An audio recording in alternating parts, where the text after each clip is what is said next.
आ जाते हैं हम अपने वीडियो का मेन टॉपिक। हमने प्लाज्मोडियम देख लिया था, अब आ जाते हैं टॉक्सोप्लाज्मा में। इन हेडिंग्स में करके आपने इसको याद करना है। मैंने पहले से नोट्स बना के इसलिए रख लिए ताकि ड्यूरिंग में जब नोट्स बना रही होती हूँ तो उस टाइम पे कुछ समझ नहीं आए, वीडियो थोड़ी लेंदी हो जाती है, तो इसलिए मैंने यहाँ पे नोट्स पहले से बना लिए। इन हेडिंग्स में आपने इसको कंप्लीट करनी है। टॉक्सोप्लाज्मा की सबसे पहले डिजीज़ का नाम याद रखना है, तो टॉक्सोप्लाज्मोसिस या कॉन्जेनाइटल टॉक्सोप्लाज्मोसिस ये करवाता है। इसका जो डेफिनेटिव होस्ट होता है वो डोमेस्टिक कैट है, और जो इंटरमीडिएट होस्ट है वो ह्यूमंस या अदर मैमल्स वगैरह। पैथोजेनेसिस की अगर हम बात करें, मतलब ये डिजीज़ कॉज कैसे करवाता है, तो जो हमारे पास डोमेस्टिक कैट है या जो भी ये है, तो इसकी वजह से हमारे पास क्या होता है कि इंजेक्शन ऑफ सीस्ट होती है इन अनकुक्ड मीट और in food accidentally contaminated by cat faeces. मतलब आपके पास कोई भी ऐसा खाना हुआ या अनकुक्ड फूड हुआ जो कि कंटेमिनेट हो चुका है पहले से ही कैट फीसिस की वजह से, अगर उसके अंदर वो अब अनकुक्ड है, अगर वो कुक्ड होता है तो ज़ाहिर सी बात है वो जो भी कैट फीसिस से अगर वो कंटेमिनेट हुआ है तो उसके जो जरासीम वगैरह होते हैं वो ख़त्म हो जाते हैं। लेकिन अनकुक्ड मीट था तो इसलिए उसमें से जो सिस्ट रह गई थी कैट फीसिस में, उसकी इंजेक्शन हो जाती है, जिसकी वजह से हमारे पास ये डिज़ीज़ कॉज होती है। अगर हम इसकी ट्रांसमिशन की बात करें तो ट्रांसमिशन ये ट्रांसप्लेसेंटल थ्रू भी होती है, मींस कि mother to new born baby transmission होगी, लेकिन ये ह्यूमन टू ह्यूमन नहीं होती।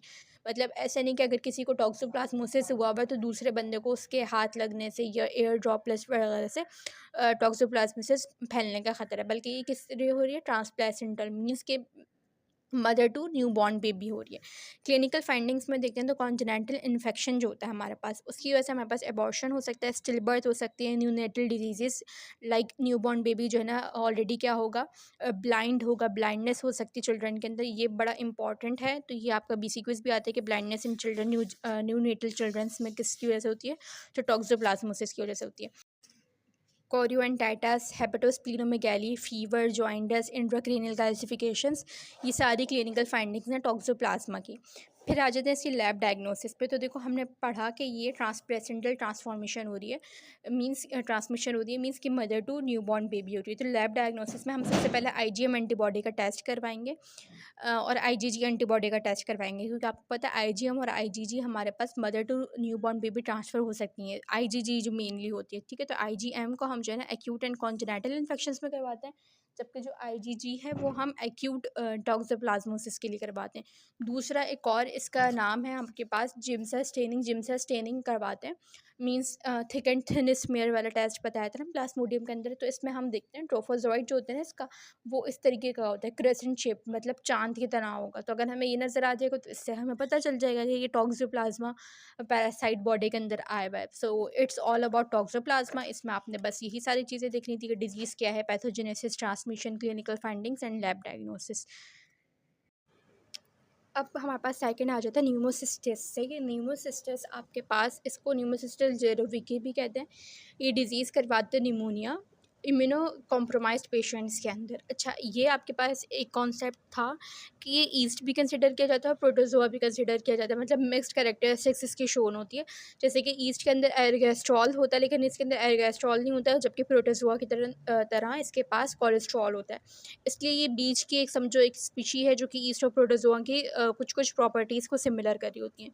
जो इसका होस्ट है वो हॉर्सेस और शीप हैं, मतलब डोमेस्टिक एनिमल्स हैं। इसकी ट्रांसमिशन किस तरीके से होती है, वही सिस्ट को हम इनहेल कर लें, ज़ाहिर सी पता निमोनिया करवा रहे हैं। निमोनिया किस में होता है, लंग्स में होता है। तो लंग्स में ये जब भी जाएगा ना, जब हम ब्रीथिंग के थ्रू या इनहेलेशनल रूट के थ्रू जो है हमारे पास इसकी ट्रांसमिशन होती है। इसमें क्या होता है हमारे पास कि जो सिस्ट होती है ना, ये अगर आपके पास कहाँ पे चले जाए, एल्वलाई के अंदर चले जाए, तो ये वहाँ जाके ना इन्फ्लेमेशन कर देगी, मतलब उस एल्वलाई को बहुत ज़्यादा इन्फ्लेमेट करवा देगी। इस इन्फ्लेमेशन की वजह से आपके पास क्या होगा, ये आपके पास प्लाज्मा सेल्स भी आ जाएंगे। इन्फ्लेमेशन में आपको पता है ना प्लाज्मा सेल्स भी इन्वॉल्व होते हैं, तो इन्फ्लेमेशन में आपके पास प्लाज्मा सेल्स भी आ जाएंगे, जिसकी वजह से आपके पास क्या होगा, फ्रॉथी एक्सुडेट बन जाएगा।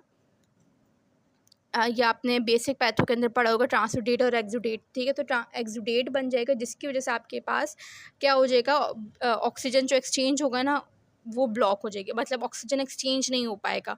तो इस वजह से इसको हम प्लाज्मा सेल निमोनिया भी कहते हैं। सही है, प्लाज्मा सेल निमोनिया भी कहते हैं। तो आपने याद रखना है कि इसकी ट्रांसमिशन बड़ी यूनिक तरीके से कि सिस्ट जब एल्वुलाई में जाएगा तो ये इन्फ्लेमेशन करवा देगा, इन्फ्लेमेशन की वजह से प्लाज्मा सेल्स भी इन्वॉल्व होंगे और उसकी वजह से हमारे पास एक फ्रॉथी एक्सुडेट बन जाएगा जो कि हमारे पास ऑक्सीजन को एक्सचेंज नहीं होने देगा।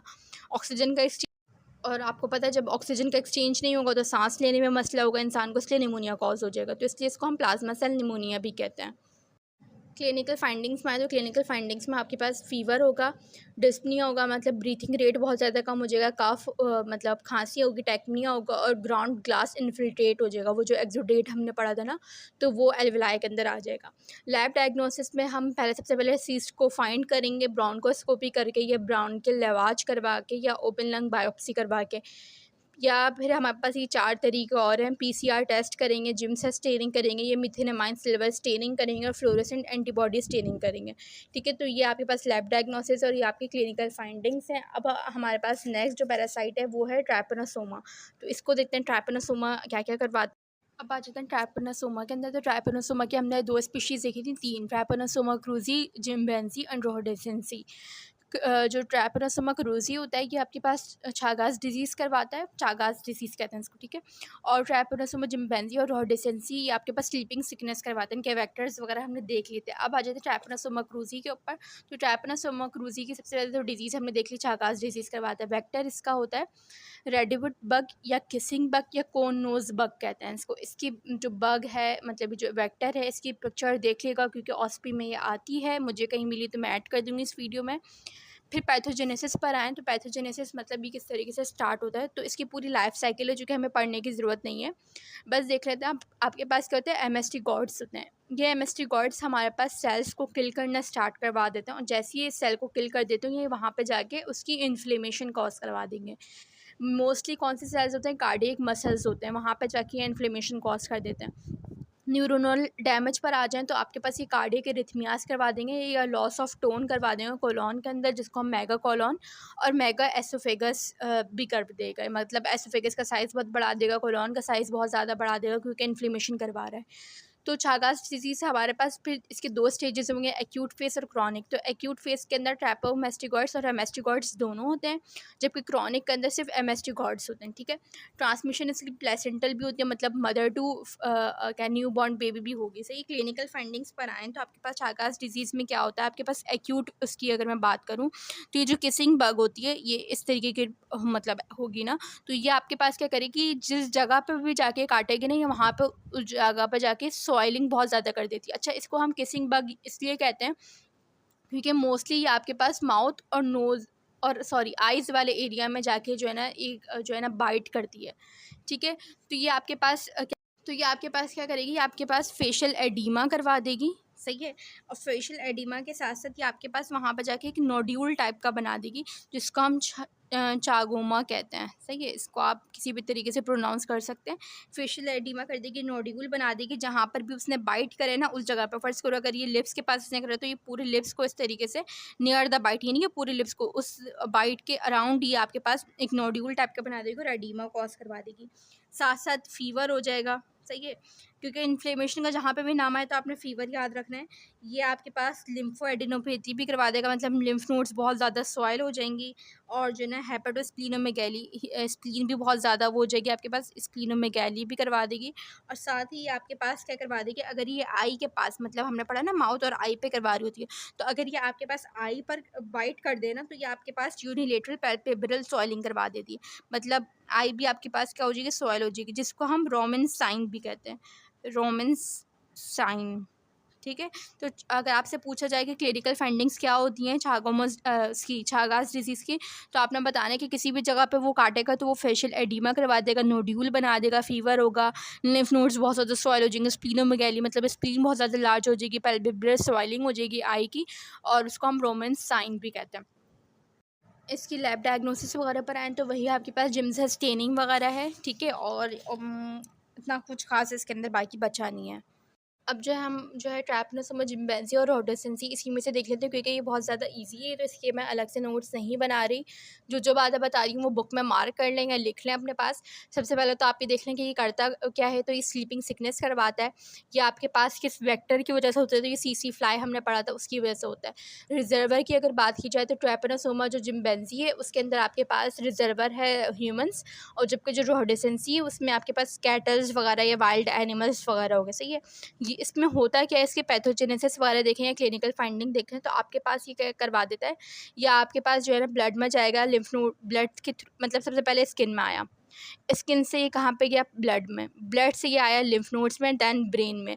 ये वहाँ जाके ब्रेन ऐसे होता है, जब ब्रेन को स्टॉप करवा देगा वर्किंग करना तो ये स्लीपिंग सिकनेस कॉज कर देता है। अगर ये अल्टीमेटली बहुत ज़्यादा इसका टाइम पीरियड हो जाए स्लीपिंग सिकनेस का, मतलब इंसान सोता रहेगा, तो अल्टीमेटली ये कॉमा के अंदर भी चला जाएगा और कॉमा से डेथ में भी। तो बहुत इंपॉर्टेंट है ये आपके पास डेथ इनडायरेक्टली कॉज करने के लिए। ठीक है। क्लिनिकल फाइंडिंग्स इसकी ऐसे कुछ नहीं है, यही चीज़ें आपने देख रही हैं कि अच्छा जो ट्रैपनोसोमा रोडेंसेंसी है ये ना, ये बहुत ज़्यादा एक्सप्रेसिव डिजीज़ करवाता है, जबकि जो जिम्बैंसी होता है वो इतनी कोई ख़ास नहीं करवाता। अब आते हैं हम लास्ट पर लिशमैनिया के ऊपर। तो लिशमैनिया में सबसे पहले तो हमने इसकी डिज़ीज़ का नाम याद रखना है। जो लिशमैनिया डोनोवानी है वो काला अज़ार करवाते हैं। वेक्टर होता है सैंड फ्लाई भी कौन सी, फीमेल। रिजर्वर डॉग्स और फॉक्सेस हैं। पैथोजेनेसिस में हमारे पास क्या होता है, जो काला आजार बेसिकली हम बात कर रहे हैं ना, इसमें क्या होगा हमारे पास कि जो रेटिकुलो एंडोथीलियल सिस्टम के ऑर्गन्स होते हैं, कौन से ऑर्गन्स होते हैं, अब लिवर, स्प्लीन और बोन मैरो, ये सबसे ज़्यादा सीवियरली इफेक्ट करते हैं। इसकी वजह से हमारे पास क्या होगा कि अगर ये बोन मैरो इफेक्ट करा तो बोन मैरो की जो एक्टिविटी होगी वो रिड्यूस कर जाएगी। स्प्लीन पे इफेक्ट करा तो स्प्लीन की डिस्ट्रक्शन हो जाएगी, एनीमिया हो जाएगा, ल्यूकोपीनिया, थ्रोम्बोसाइटोपिनिया, ये सारी चीज़ें हमें नज़र आएंगी, और इनलार्जमेंट ऑफ स्प्लीन भी हो सकती है। सही है। तो ये तो हो गई इसकी पैथोजेनेसिस। अब आते हैं इसके क्लिनिकल फाइंडिंग्स में। तो क्लिनिकल फाइंडिंग्स में सबसे पहले हमें नज़र आता है intermittent fever, weakness and weight loss, massive enlargement of spleen, ये का हाथ पढ़ा था ना हमने, स्प्लीनोमेगाली, इनलार्जमेंट ऑफ स्प्लीन, और हाइपर पिगमेंटेशन ऑफ स्किन हो जाती है, मतलब स्किन बहुत ज़्यादा डार्क कलर की हो जाएगी, इसलिए इसको हम ब्लैक सिकनेस या काला आजार कहते हैं। इसकी क्लिनिकल फाइंडिंग्स हमने देख लिया। लैब डायग्नोसिस वही है, पीसीआर टेस्ट करवाएंगे, एलिसा टेस्ट करवाएंगे। स्प्लीन के लिए हम जो है ना इसका टेस्ट करेंगे, बोन मैरो मतलब आरबीसीज वगैरह, ये थ्रोम्बोसाइटोपिनिया वगैरह, इन सबको चेक करेंगे। सही है। तो आपके पास यहाँ पर कंप्लीट हो गया ब्लड एंड टिश्यू प्रोटोजोआ, और यहाँ पर हमारे पास पैरासाइटोलॉजी पूरी कंप्लीट हो गई। सो आई होप कि आप लोगों को मज़ा आया होगा मेरे साथ पैरासाइटोलॉजी करने में। माइक्रोबायोलॉजी का अब हम न्यू चैप्टर स्टार्ट करेंगे विच इज़ माइकोलॉजी। सो जुड़े रहिए, और जो भी आप लोगों की क्यूरीज़ हैं वो आप पूछ सकते हैं। जो भी क्वेरी है वो आप लोग मुझसे पूछ सकते हैं कमेंट सेक्शन में, और जो भी लिंक वगैरह है मैं डिस्क्रिप्शन में ऐड करी हूँ। बाकी वीडियोस का भी प्लेलिस्ट पर आप जाएं, प्लेलिस्ट पर आपको माइक्रोबायोलॉजी के सारे लेक्चर्स मिल जाएंगे। इसके अलावा जो है आप चैनल को सब्सक्राइब करें, लाइक करें एंड शेयर करें। अल्लाह हाफ़िज़।